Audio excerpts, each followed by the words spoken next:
Hi, I'm DJ Sures, and this is the Robot Program. In today's episode, I'm going to show you how you can connect your computer to your robot and maintain an internet connection. In certain situations, for example, using the cognitive plugins from Microsoft, you will need an internet connection as well as connecting to your robot. So there's 3 different ways that you can connect to your robot and maintain an internet connection. So the first way is to have your laptop connected to your router with an Ethernet cable. So you would plug an Ethernet cable directly into your router and the other end into your computer, and then you can connect your computer's Wi-Fi to the robot.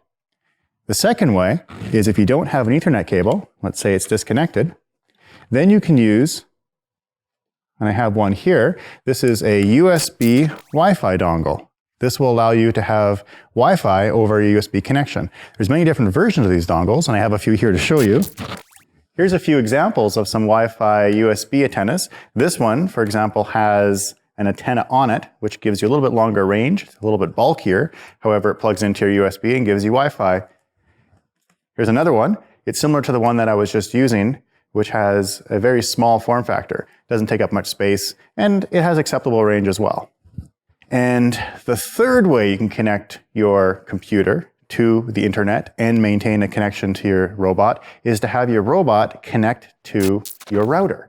Your computer will connect to the router, and so will your robot. So let's demonstrate the first one with an Ethernet cable. So I will plug my Ethernet cable into my computer.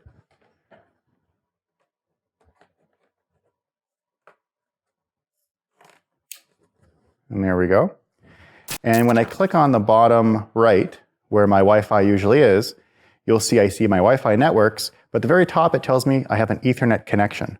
So all I have to do now is turn my robot on,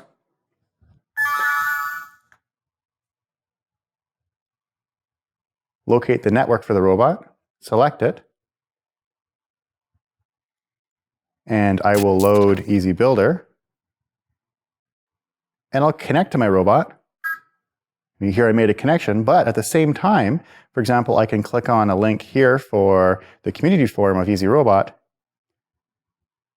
and I still have an internet connection. So the Wi-Fi is connected to the robot directly, and the computer gets its internet connectivity through the Ethernet cable. I'll disconnect this and close this down. Now I'm going to disconnect the Ethernet cable, and I'm going to show you the second way, which is using the USB Wi-Fi. So this is, plugging this into the computer is going to give your laptop or your computer 2 Wi-Fi adapters. Okay, so I'm going to plug this in. And I'll turn my robot off so we can start from a disconnected state, much like how you will be. And if you look down at the bottom where your network is, and you click on it, now that I have plugged in this Wi-Fi dongle, you'll see that I have a drop-down which gives me 2 different Wi-Fi networks. And these are 2 different Wi-Fi devices. So the first Wi-Fi device is going to be the Wi-Fi device built into your computer. If you select that, that most likely already has a connection to your router. In this case, we don't have that, so I'm going to connect to my router directly.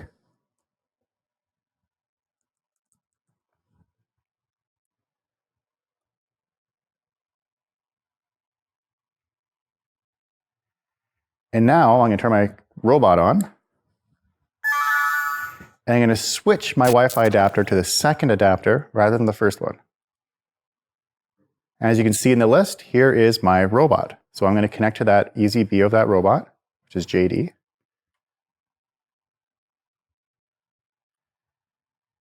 Now I will load Easy Builder. And I will connect to the robot. As you see, it connected, but I also can push on the community forum button, and I still have access to the internet. Now the last way how we can do this is I will close everything down and disconnect my Wi-Fi adapter, turn off my robot. So the last way we can do this is have the robot connect to my router and my computer also connect to the router, and this is referred to as client mode. So to begin, I'll turn my robot on, and I'm going to connect to the robot directly from my computer. Now that I've just done this, I have lost connection to the internet on my computer. I am only connected to the robot. And this is how you would normally operate your Easy Robot. I'm now going to load up my web browser. And in the address bar, I'm going to type in 192.168.1.1 and press enter. Now this is bringing me to the web server built into the EasyB of your Easy Robot. As you can see, there's a bunch of information on the main page that displays the current connection type, how long the system's been online for, etc. What we're going to do is we're going to click on Wi-Fi client mode. And in here, we want to type in the SSID, that's the Wi-Fi name of your network at home.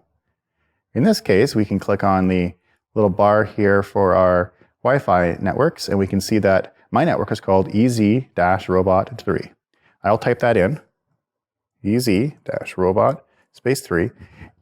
And you also have to pay attention to spaces and capitalization. It is case sensitive for your SSID. Next, I'll type in the security key. So type in your security key that you use to connect to your network and press the Save and Reboot button. Agree to the prompt. You hear the EasyB reboot. Now the EasyB has verbally confirmed that it's connected to our network. If we look in our Wi-Fi list, we will no longer see the EasyB's Wi-Fi because it is now connected to your router, just as if your computer is or any other device in your home. So I'm now going to connect back to my Wi-Fi network, and I will load Easy Builder.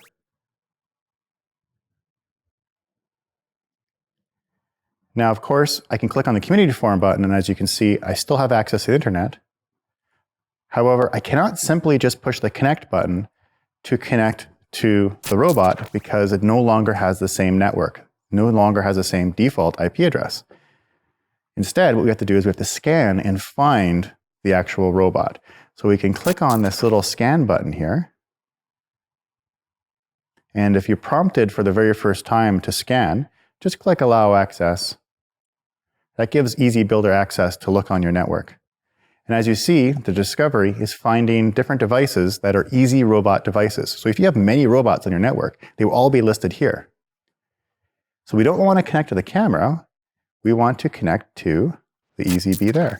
As you see, the new IP address has been inserted, and I can push the Connect button. And now our JD is connected to the network.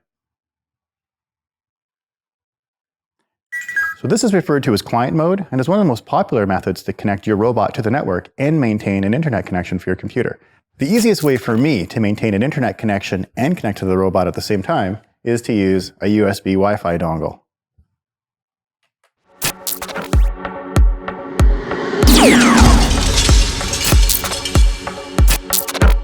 In this episode, we showed you how to connect to your robot while also maintaining your connection to the internet.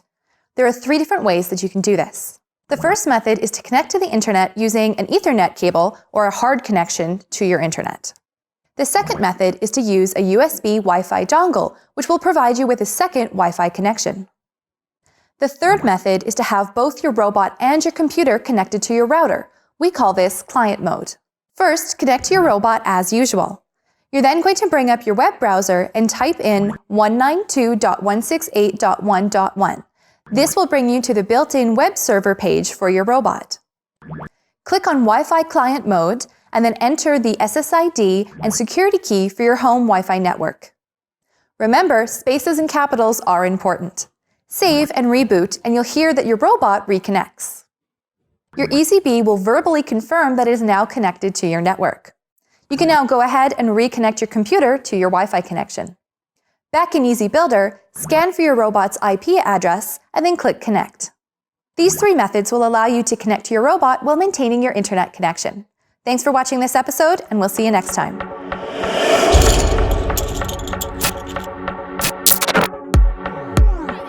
What is an example of a plugin that requires an internet connection? What are the 3 connection methods that were described? What does the web address 192.168.1.1 signify?